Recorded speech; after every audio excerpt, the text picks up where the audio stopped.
They conducted their own independent investigation. They carried out exhaustive cross-questioning of the witnesses, many of whom the police had failed to interrogate, or whose evidence had been ignored.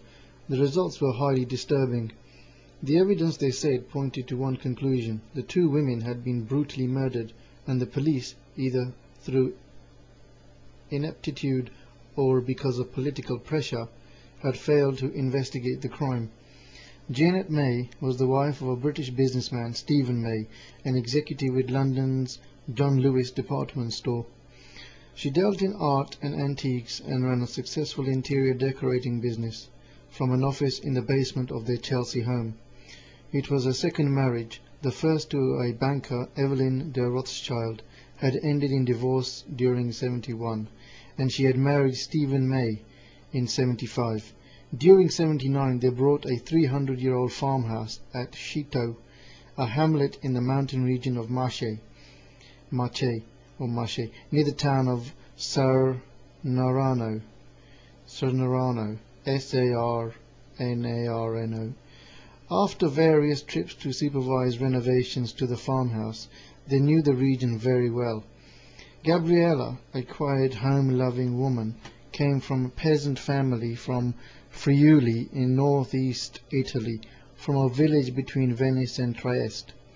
She and her husband, Dante, had worked as domestic servants for Evelyn de Rothschild for 16 years. He had been married to Jeanette for 5 years, and the two women got on very well together. Jeanette becoming godmother to the Guérins' first child. The Guérins returned to live in Italy 77.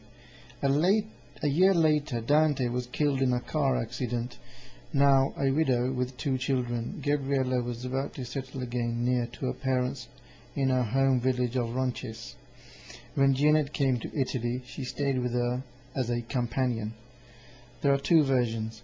Jeanette arrived at Sarnarano on the Tuesday 25th of November and decided to stay at the I Piney, a small family hotel behind the market square. She registered, as she always did, as de Rothschild, Dorothy Jeanette Ellen.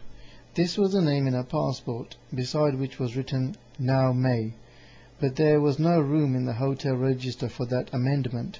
She dined alone that evening, and the next afternoon drove to Ancona in her car, a black Peugeot 104 registered in Siena, to collect Gabriella from the station. On Thursday and Friday the 2 women visited the farmhouse, went shopping, saw friends, and relaxed. On Saturday they vanished. There are 2 versions of what the women did on that last day they were seen alive. One is the official police account. The other has been constructed by the British team. What follows here is a police version. The day began with a telephone call to the hotel from Janet's surveyor, Nazareno Venenzi, at 9:45 a.m. Informed that the women had not yet come down from their rooms, he left a message for them saying that instead of meeting at 11:30 or noon, as they had previously arranged, they should now meet at 10:30. The women had breakfast in the hotel at 10 a.m. At 10:30 they met Venanzi in the town square and went out with him to Moraz, a builder's merchant, to choose flooring materials for the farmhouse. At noon the women had drinks with Venanzi and his wife, and Jeanette mentioned their plan to go sightseeing.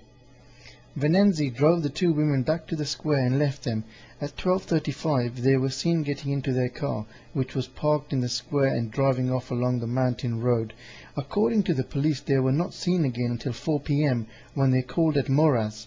At 4:30 p.m. they were seen in their hotel, and evidence was later found in Jeanette's room that she had changed her clothes. At 5 p.m. the local dentist, who knew them well, saw the 2 women driving through the hotel gates. According to the police, they were never seen alive again.